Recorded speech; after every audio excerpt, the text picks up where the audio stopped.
Bismillahirrahmanirrahim. Assalamualaikum warahmatullahi wabarakatuh.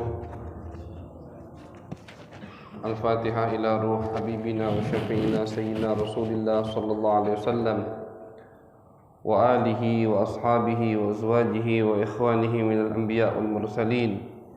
Thumma ila ruh masyayikhina khususan muallif hadzal kitab al-Imam Al-Syekh Salim bin Abdullah bin Samir Al-Hadrami Al-Syafi'i wal Imam Muhammad Nawawi bin Umar Al-Jawi Al-Bantani wal Imam Al-Habib Abdullah bin Alawi Al-Haddad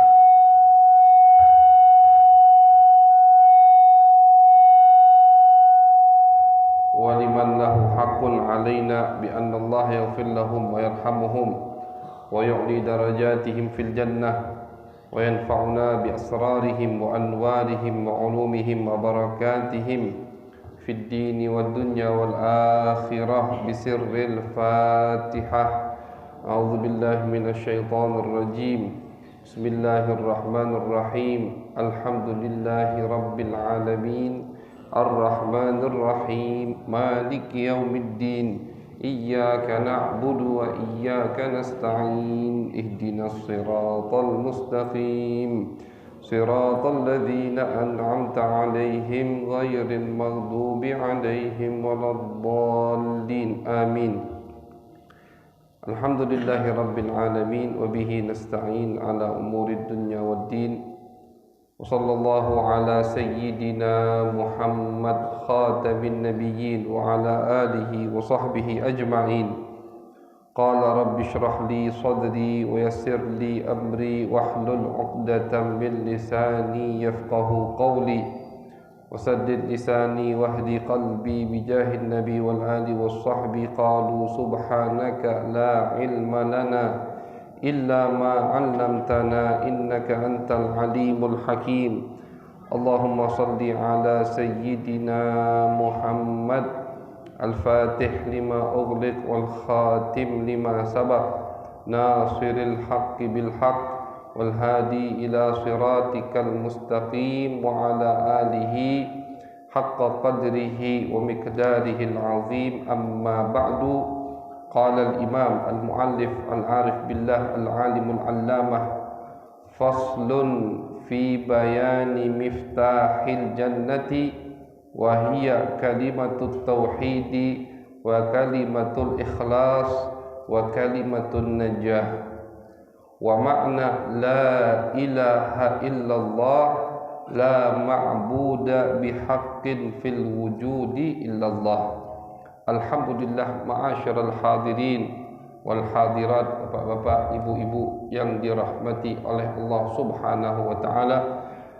Pertama-tama puji syukur kita kehadirat Allah Subhanahu wa taala atas segala nikmat yang telah Allah berikan sehingga di malam yang berkah insyaallah kita dikumpulkan kembali oleh Allah Subhanahu wa taala dalam keadaan sehat wal afiah.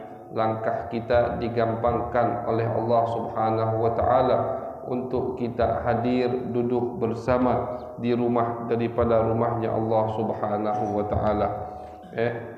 Luar biasa kita diberi oleh Allah nikmat duduk di rumahnya, terus difasilitasi dingin rumahnya, AC. Ini AC-nya kerasa nih, alhamdulillah. Nikmat di luar panas. Jadi insyaallah dinginnya zahir batin. InsyaAllah sebagaimana zahirnya dingin, batinnya juga dingin, hati kita dingin karena merasakan rahmat yang Allah turunkan di tempat yang berkah ini. Amin ya rabbal alamin. Ma'asyiral hadirin wal hadirat, kita sambung kajian kita masih dipandu oleh kitab Safinatun Najah, kitab yang berarti kapal penyelamat. Kapal penyelamat. Safinah itu artinya kapal. An-Najah artinya selamat.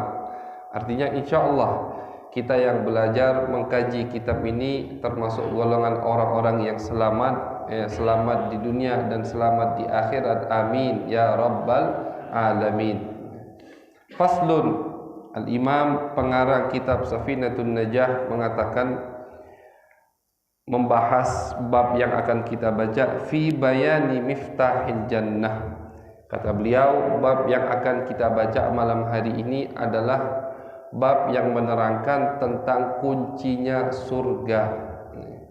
Jadi surga itu ada kuncinya, sebagaimana atau ada pintunya. Pintu berarti ada kunci. Sebagaimana surga ada pintu dan kunci, begitu juga neraka ada pintu dan kunci.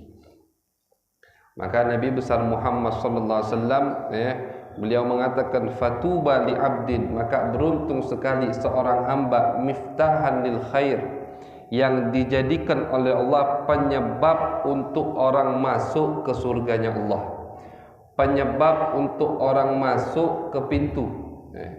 Jadi di muka bumi ini ada orang-orang yang tugasnya membuka pintu surga untuk orang lain. Yang tugasnya seperti itu, kata Nabi, beruntung sekali. Itu bukan hanya ustadz, bukan hanya yang menggunakan imamah atau yang pakai mikrofon, tidak, semua kita. Baik kita pekerja atau kita dai atau kita pengajar ustadz atau kita kerjanya di sawah petani, itu semua bisa kita raih menjadi orang-orang yang dijadikan oleh Allah penyebab untuk orang lain masuk ke surganya Allah Subhanahu wa ta'ala. Kuntum khaira ummatin ukhrijat linnas ta'murun bil ma'ruf wa tanhauna 'anil munkar.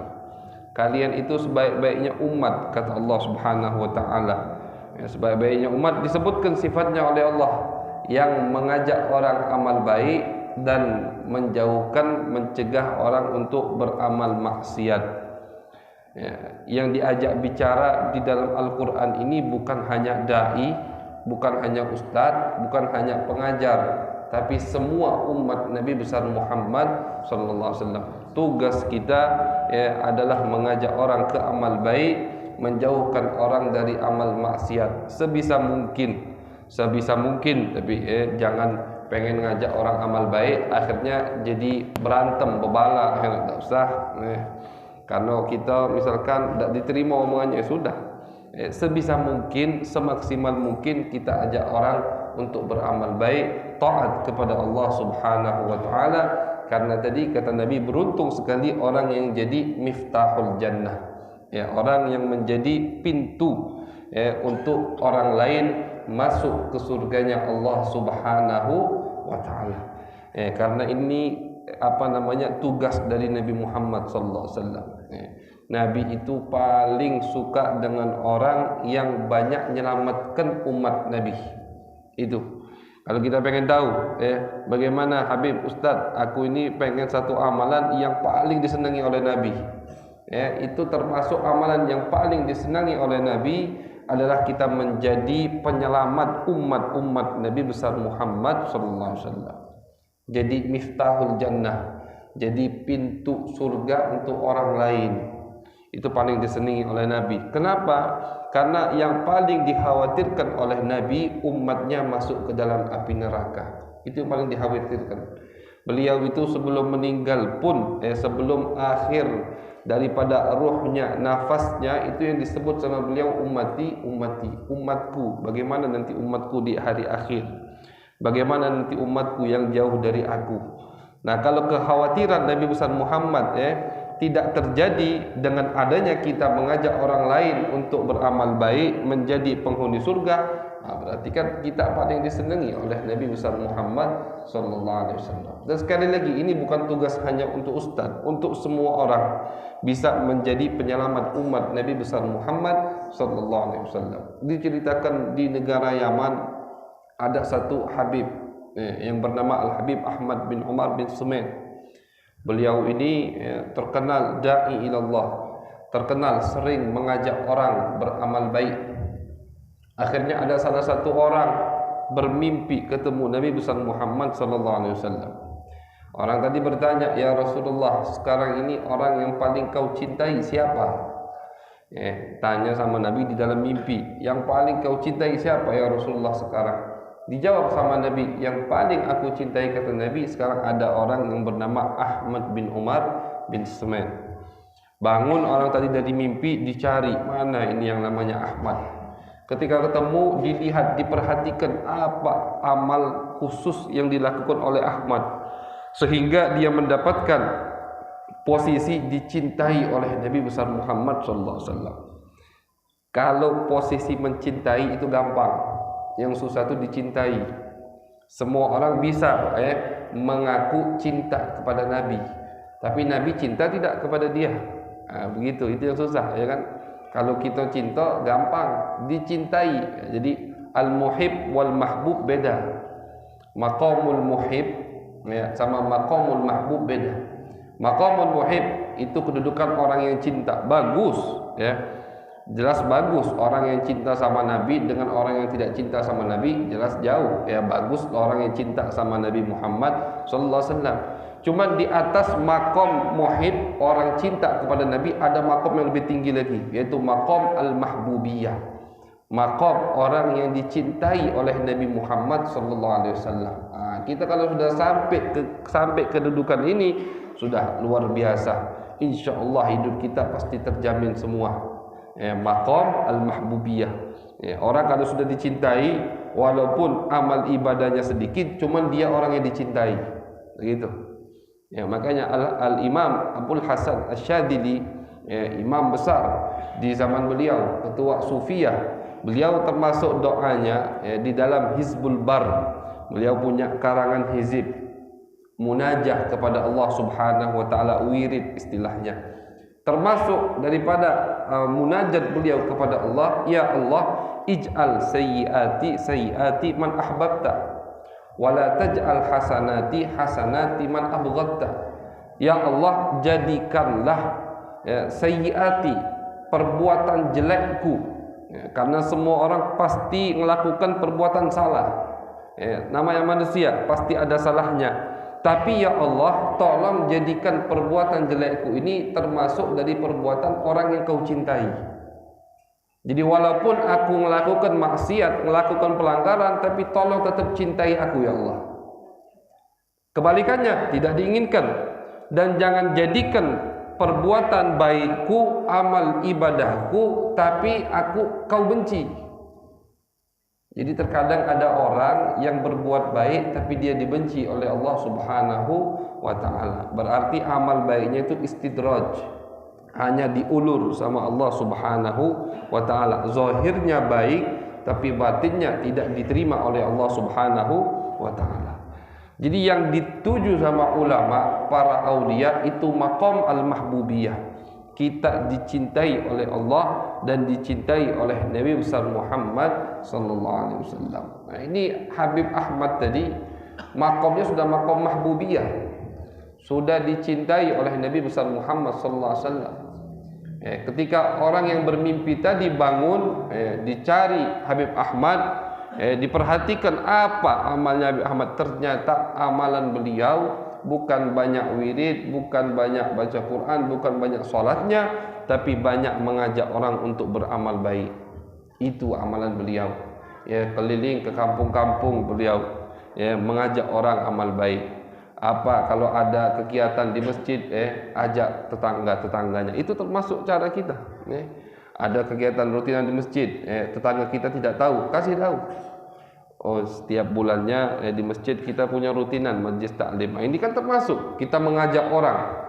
Semakin banyak orang yang kita ajak, maka semakin kita insya Allah dicintai oleh Nabi besar Muhammad sallallahu alaihi wasallam. Karena apa?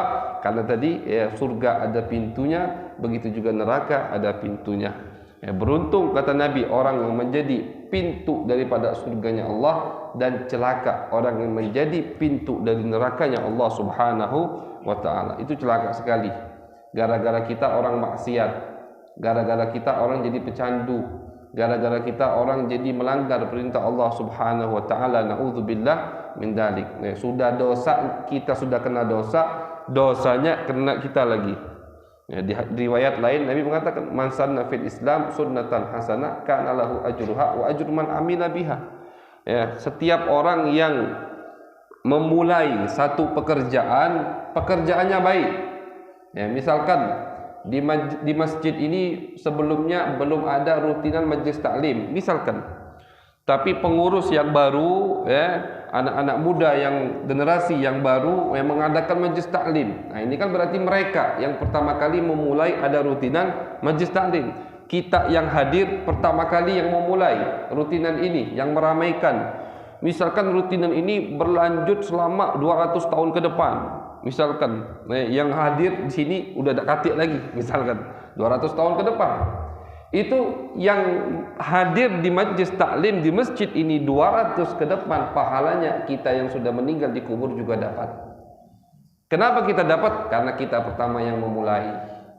Ya, kenapa kita dapat? Karena kita pertama yang meramaikan daripada adanya majlis taklim di masjid yang besar ini. Nah, itu janji Nabi besar Muhammad sallallahu alaihi wasallam. Jadi jangan dianggap enteng. Ini termasuk amal jariah kita. Ketika kita sudah meninggal, tapi saldo kita naik terus. Ngapa? Rutinan yang kita mulai dulu di masjid, sekarang misalkan jadi 1000 orang yang hadir. Itu tidak menutup kemungkinan 100 tahun, insya Allah nggak sampai 100 tahun, sampai 1000 orang yang hadir. Misalkan 1000 orang yang hadir, tapi kita sudah dikubur semua. Itu pahala 1000 orang dapat kalau ke kita. Ngalir semua ke kita. Saldo kita sudah santai, sudah istirahat di alam kubur sana, tapi saldo kita naik terus. Derajat kita naik terus di sisi Allah Subhanahu wa taala. Makanya pinter-pinter cari amal baik. Pinter-pinter. Umur kita singkat, umur kita pendek, carilah amal baik yang manfaatnya itu kembali ke orang lain. Misalkan afdalan mana baca Quran sekarang di rumah sama hadir rutinan seperti ini? Ya jelas hadir rutinan seperti ini. Bukan artinya omongan atau karangan syekh ini lebih afdal dari Quran, bukan. Bukan artinya omongan Habib ustadznya lebih afdal dari Quran, bukan. Tapi dilihat dari segi manfaatnya ke orang lain, dampaknya ke masyarakat. Mana yang lebih jauh manfaatnya, yang lebih menyebar manfaatnya. Orang sekarang ini baca Quran di rumahnya atau ikut hadir di sini meramaikan rutinan seperti ini agar generasi yang akan datang lebih semangat untuk meramaikan rutinan seperti ini. Jelas yang meramaikan rutinan seperti ini lebih afdal. Baca Quran bisa di waktu lain. Rutinan kita ini yang al-fajr asu yang kita ajar sebulan sekali, tidak tahu kalau yang ada mingguan. Misalkan begitu kan. Nah, jadi carilah amal baik baca Quran baik, tapi manfaatnya untuk dirinya saja. Dia meninggal sudah tidak bisa baca Quran lagi, tidak dapat pahala lagi. Tapi kalau yang ikut meramaikan majlis seperti ini sehingga 100 tahun ke depan lebih ramai, itu pahalanya terus kita dapat. Nah, jadi pintar-pintar cari amal baik. Umur kita pendek, umur kita singkat, carilah amal baik yang berlipat ganda.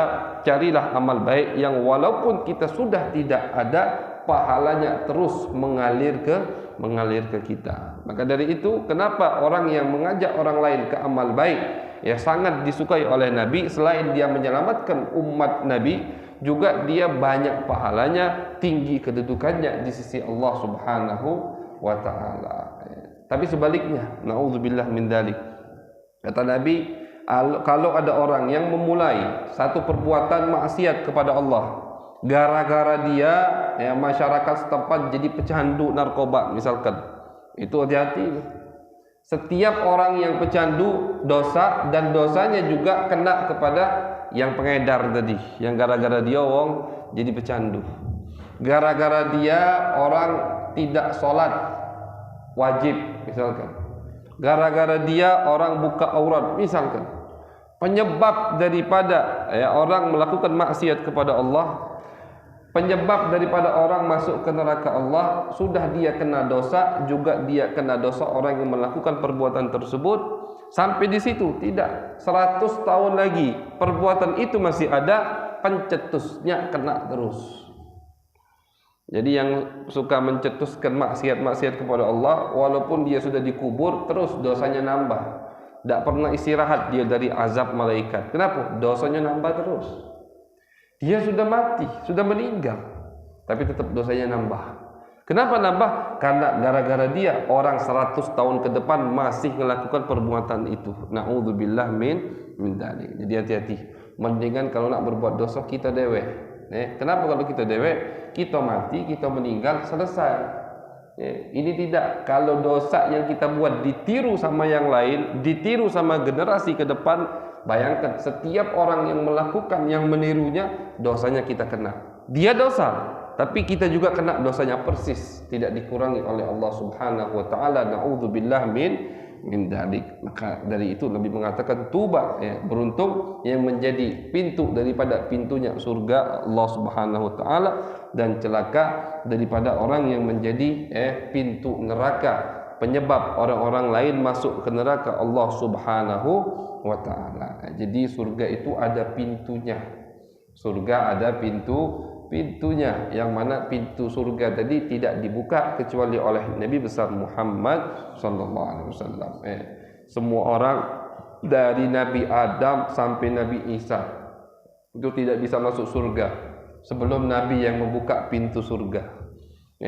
Jadi Nabi yang membuka pintu surga, Nabi yang pertama kali masuk. Setelah Nabi Muhammad masuk, baru nabi-nabi yang lain masuk. Setelah nabi-nabi yang lain masuk, pertama kali yang masuk umat Nabi besar Muhammad sallallahu alaihi wasallam. Kita pertama kali yang masuk, bukan umat Nabi Adam, bukan umat Nabi Nuh, bukan umat Nabi Ibrahim, Nabi Yakub, nabi yang lain bukan, tapi pertama kali yang masuk kita umat Nabi besar Muhammad sallallahu alaihi wasallam. Maka Nabi mengatakan nahnul awwalun wal akhirun. Kita ini, kata Nabi, umat pertama dan umat terakhir. Bagaimana umat pertama dan umat terakhir? Umat terakhir yang diutus oleh Allah, yang diciptakan oleh Allah di akhir zaman, tapi umat pertama nanti yang masuk surganya Allah Subhanahu wa taala. Amin ya rabbal alamin.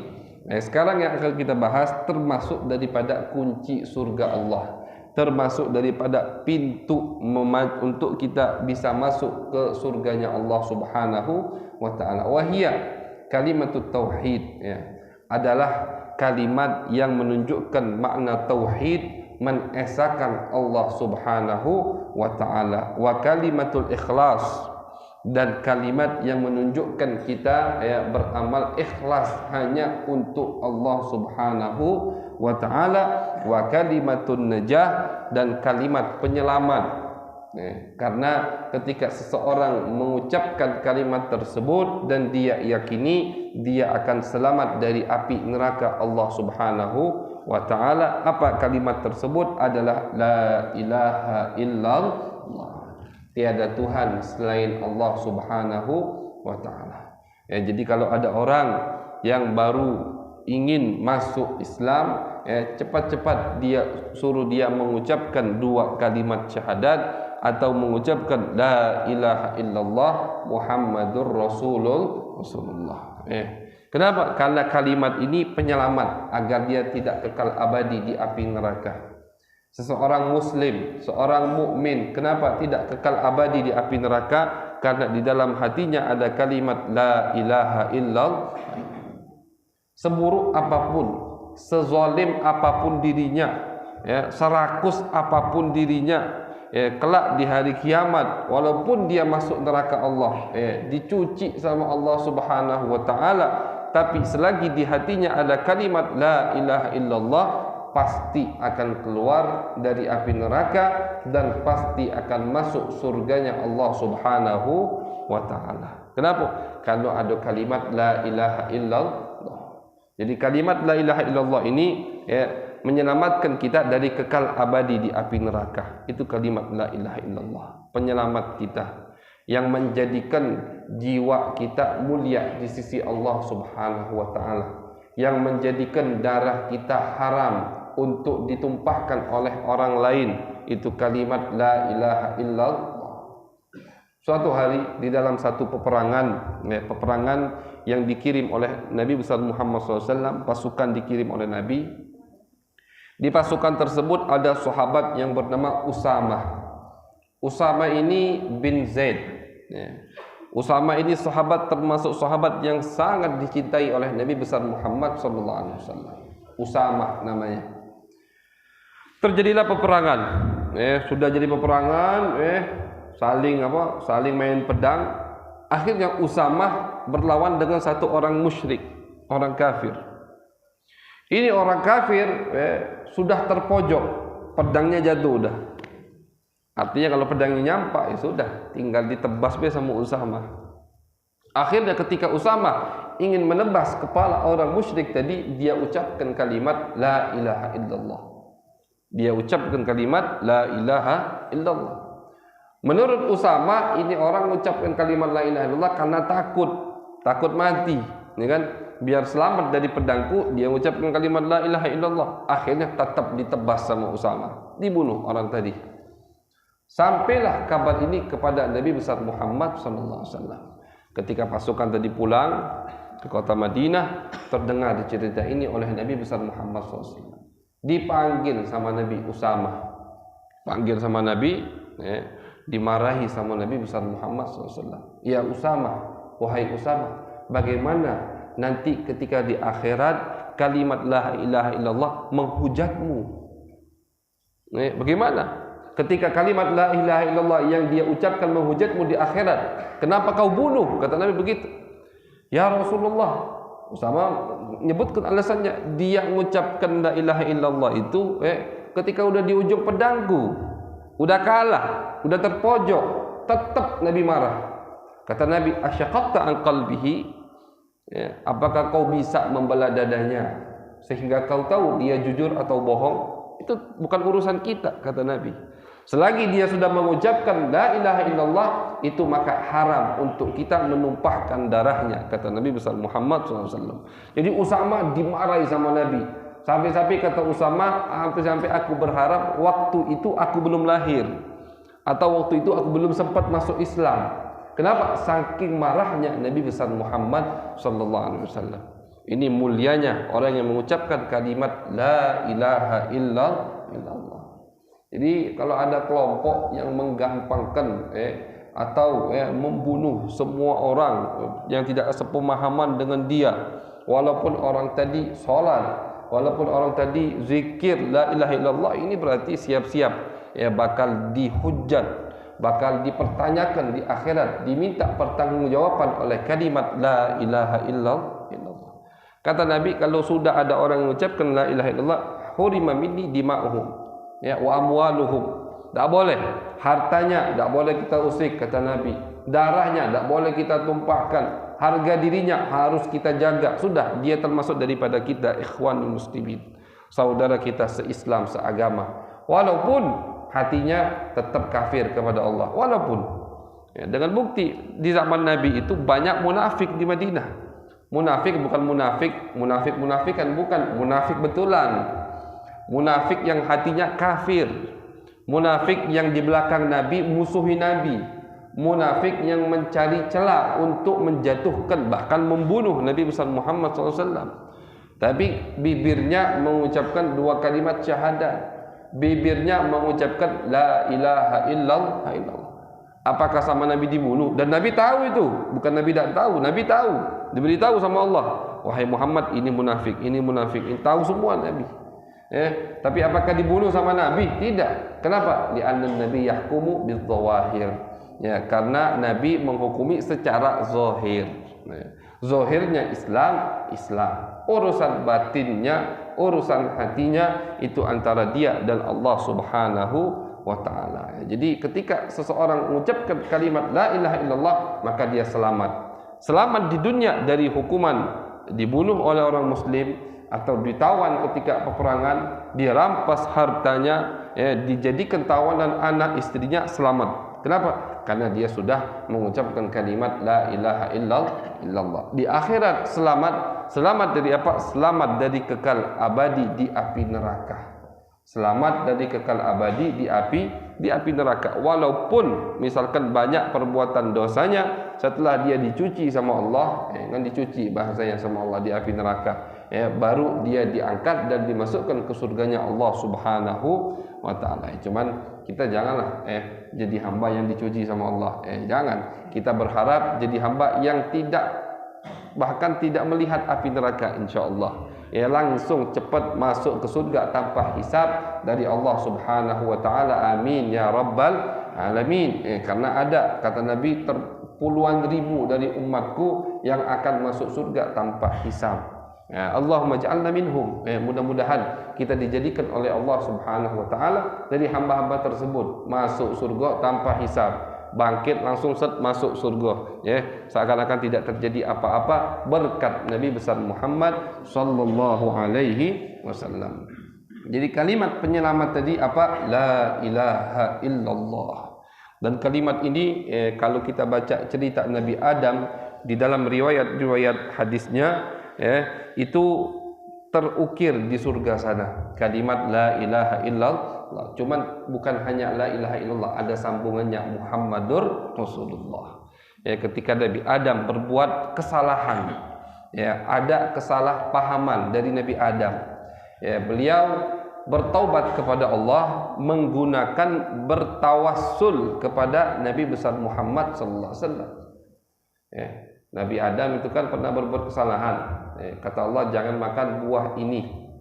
Dikira Nabi Adam, ini tafsir ulama, dikira Nabi Adam pohon ini. Misalkan ada batang mangga di samping masjid, pengurus masjid, jangan kamu makan buah ini.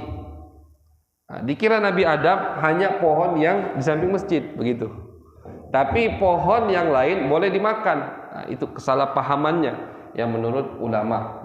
Tidak mungkin Nabi melakukan maksiat secara tahu ini pelanggaran dilakukan, itu mustahil. Tidak mungkin Nabi Adam melakukan pelanggaran tanpa ada kesalahpahaman. Dan itu semua hikmah dari Allah Subhanahu wa taala agar apa? Agar kita ada di dunia ini. Kalau Nabi Adam tidak turun, kita bukan di dunia. Kita sudah di akhirat sana. Wallahu alam ada atau tidak, kan begitu. Adanya kita di dunia ini itu hikmah, termasuk daripada jadi pelanggarannya pun, kesalahpahamannya pun adalah kebaikan. Hasanatul abrar sayyiat muqarrabin, kan begitu. Walhasil singkat cerita, ketika Nabi Adam salah paham dan dia begitu juga istrinya memakan buah khuldi, ditegur sama Allah Subhanahu wa taala. Menangis, menyesal Nabi Adam. Ternyata ini melanggar perintah Allah. Nah, termasuk cara dia meminta maaf kepada Allah, bertawassul kepada Nabi besar Muhammad sallallahu alaihi wasallam.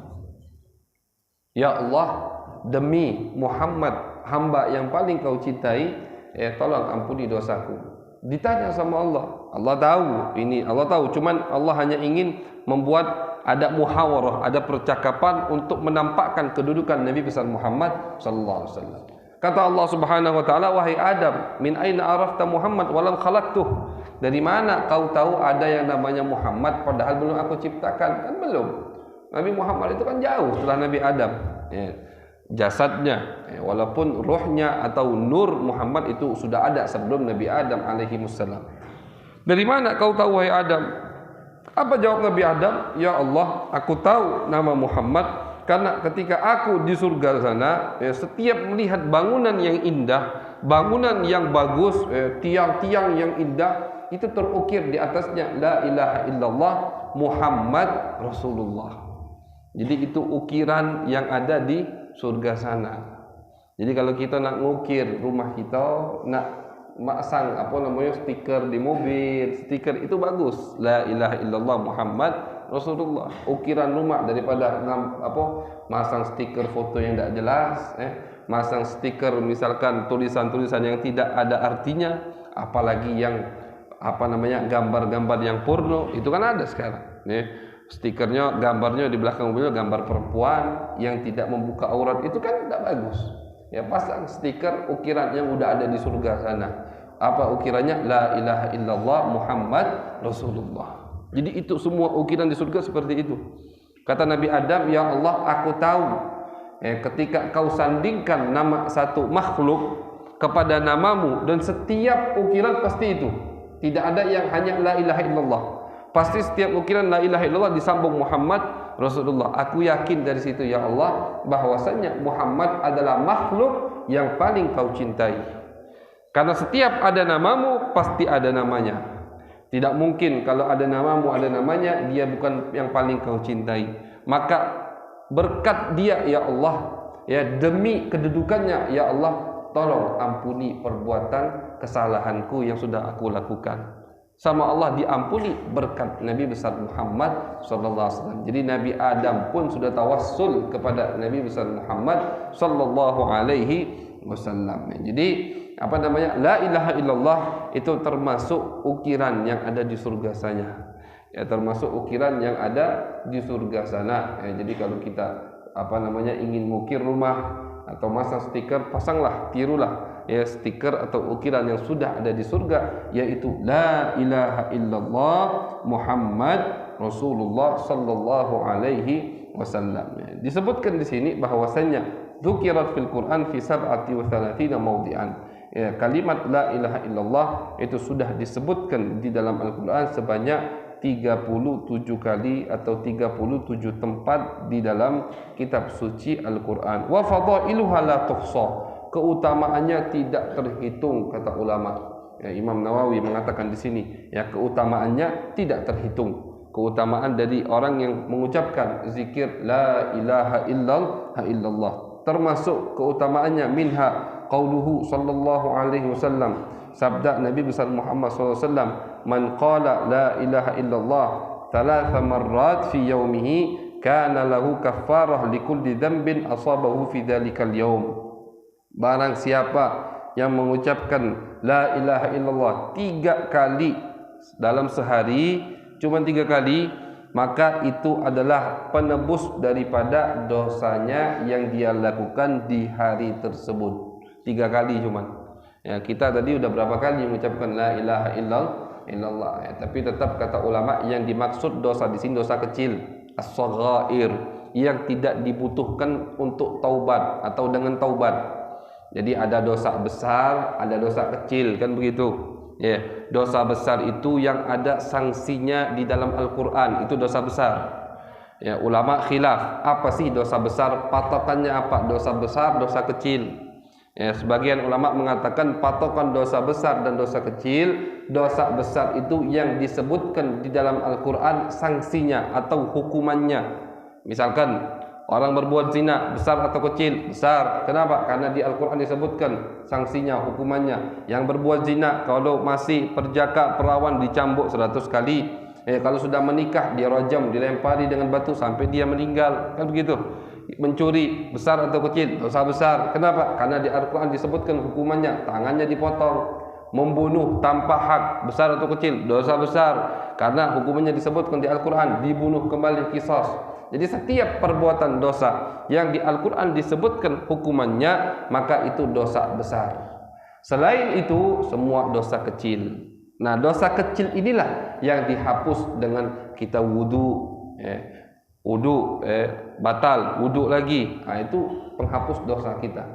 Salat ke salat, kita habis salat Isya sampai salat subuh nanti.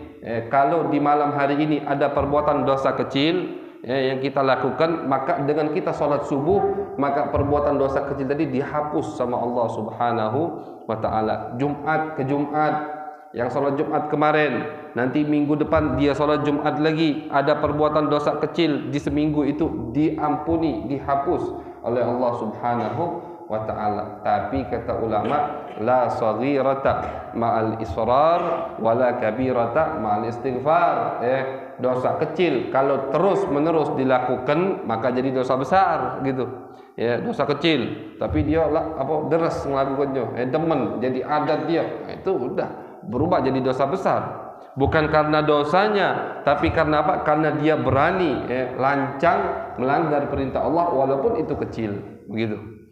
Wala kabirata ma'al istighfar, tidak ada dosa besar kalau seumpama dia melakukan dosa besar itu dan dia minta ampun, tobat kepada Allah. Terjatuh dalam perbuatan maksiat, dosa besar.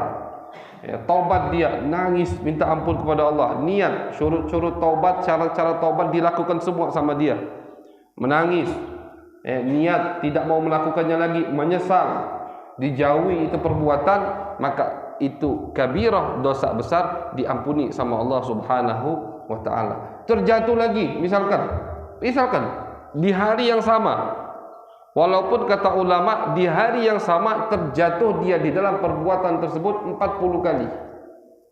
Akan tetapi setiap terjatuh di perbuatan tersebut dia taubat nasuha, maka semuanya diampuni oleh Allah Subhanahu wa taala. Tapi taubat nasuha itu menyesal sekali, niat tidak akan melakukannya lagi dan perbuatan tersebut dijauhi sama dia. Tapi jatuh lagi, misalkan taubat lagi, enggak apa, pasti diampuni dosanya oleh Allah Subhanahu wa ta'ala. Jadi kalau kita ada, insya Allah tidak ada yang melakukan dosa besar di tempat ini. Tapi umpama ada orang yang terjatuh dalam perbuatan besar, jangan putus asa untuk taubat kepada Allah Subhanahu wa ta'ala. Walaupun sehari semalam kau jatuh ke perbuatan tersebut 40 kali, jangan sampai putus asa, karena putus asa itu juga termasuk dosa besar. Ya, putus asa dari rahmat Allah itu dosa besar. Beb, aku ni dak katik baik nian, mabuk terus aku ni. Itu salah. Dak pantas beb aku masuk ke masjid. Dak pantas beb aku hadir majlis taklim. Itu tipuan setan. Setan tidak mau Anda kembali ke jalan Allah. Setan tidak mau Anda mendengar hadis-hadis Nabi besar Muhammad yang membuat Anda akhirnya meninggalkan semua maksiat. Akhirnya kata setan, sudahlah, percuma be kau hadir majlis taklim, percuma be kau ke masjid, balik dari masjid kau maksiat lagi. Sudahlah, mendingan maksiat dari sekarang, tidak usah ke masjid. Nah, itu tipu daya setan. Seharusnya kalau orang yang pintar, biarlah, tidak apa-apa ke masjid. Belum tahu nanti ketika aku ke masjid, hatiku berubah, tidak tertarik lagi dengan perbuatan maksiat kepada Allah Subhanahu wa ta'ala. Kata ulama, ketika kita berbuat maksiat, taubat sama Allah. Belum tahu itu perbuatan terakhir yang kita lakukan. Belum tahu. Karena semua ada di tangan Allah Subhanahu wa ta'ala. Hati itu di tangan Allah, bukan di tangan manusia. Kita tidak tahu kapan hati ini berubah. Detik ini dia masih melakukan maksiat, tapi 5 menit ke depan hatinya sudah berubah drastis. Itu bisa terjadi kepada beberapa sahabat Nabi besar Muhammad sallallahu alaihi wasallam. Ada satu sahabat ini benci luar biasa kepada Nabi. Dia belum masuk Islam waktu itu. Ketika Nabi lagi tawaf, dideketin sama dia. Tapi dia sudah pura-pura masuk Islam. Pura-pura udah cinta sama Nabi. Nabi lagi tawaf sendirian, dideketin sama dia. Udah siap pedang, lading, beracun sudah. Jadi tinggal ditusuk Nabi dengan pisau yang beracun tadi. Didekati Nabi lagi tawaf sendirian, didekati Nabi. Nabi tahu, langsung tahu, senyum Nabi. Kenapa kau mendekatiku? Tidak ya Rasulullah, aku ingin bersampingan denganmu. Kata Nabi, istaghfirillah. Cuman begitu Nabi ucap. Istighfar kepada Allah Subhanahu wa ta'ala. Kemudian dadanya dilus-lus sama Nabi. Kata dia, tidaklah, ini pengakuan dia sendiri nih, tidaklah Nabi mengangkat tangannya kecuali Nabi menjadi orang yang paling aku cintai. Padahal sebelum Nabi meletakkan tangannya, dia adalah orang yang paling aku benci sedunia ini. Hitungan detik hatinya berubah drastis. Kenapa? Karena Nabi yang pertama, Nabi yang menyentuh. Kedua, memang hati itu di tangan Allah Subhanahu wa ta'ala. Jadi kalau ada yang sering melakukan perbuatan maksiat, jangan putus asa untuk taubat kepada Allah Subhanahu wa ta'ala. Mudah-mudahan perbuatan itu adalah maksiat terakhir yang kita lakukan. Karena kalau kita putus asa, maka rasa putus asa itu dosa lebih besar daripada perbuatan kita. Ngerasa, sudahlah, dosaku banyak niat. Tak pantas. Berarti kan dia merasa Allah tidak mampu mengampuni dosanya. Itu maksiat yang lebih besar daripada perbuatan Anda. Jadi kata Nabi besar Muhammad SAW, kita kembali ke hadis ini, yang mengucapkan la ilaha illallah sebanyak 3 kali, maka orang tersebut dosanya diampuni oleh Allah Subhanahu wa ta'ala. Wa an Ka'ab al-Ahbar, Ka'ab Ahbar tabi'in mengatakan, Allah Ta'ala ila Musa fit Taurat, termasuk yang diwahyukan oleh Allah Subhanahu wa ta'ala di dalam kitab Taurat adalah laula man yaqul, kata Allah, wahai Musa, kalau bukan karena ada orang-orang yang mengucapkan la ilaha illallah la sallatu jahannama ala ahli dunya, maka aku akan tumpahkan api neraka jahanam kepada penghuni dunia. Cuman karena ada yang mengucapkan la ilaha illallah, ditarik azab oleh Allah Subhanahu wa ta'ala, yang mana arti la ilaha illallah wa makna la ilaha illallah la ma'budu bihaqqin fil wujudi illallah. Arti dari la ilaha illallah bahwasanya tidak ada yang pantas untuk disembah kecuali Allah Subhanahu wa ta'ala. Ini kalimat tauhid, kalimat yang mengesahkan, mentuhankan Allah Subhanahu wa ta'ala. Yang pantas disembah hanya Allah Subhanahu wa ta'ala. Tidak ada yang lebih pantas untuk disembah kecuali Allah Subhanahu wa ta'ala. Yang mudah-mudahan kita dijadikan oleh Allah Subhanahu wa ta'ala umat yang mengucapkan, yang selalu lisannya basah dengan la ilaha illallah dan meresapi makna daripada la ilaha illallah. Amin ya rabbal alamin.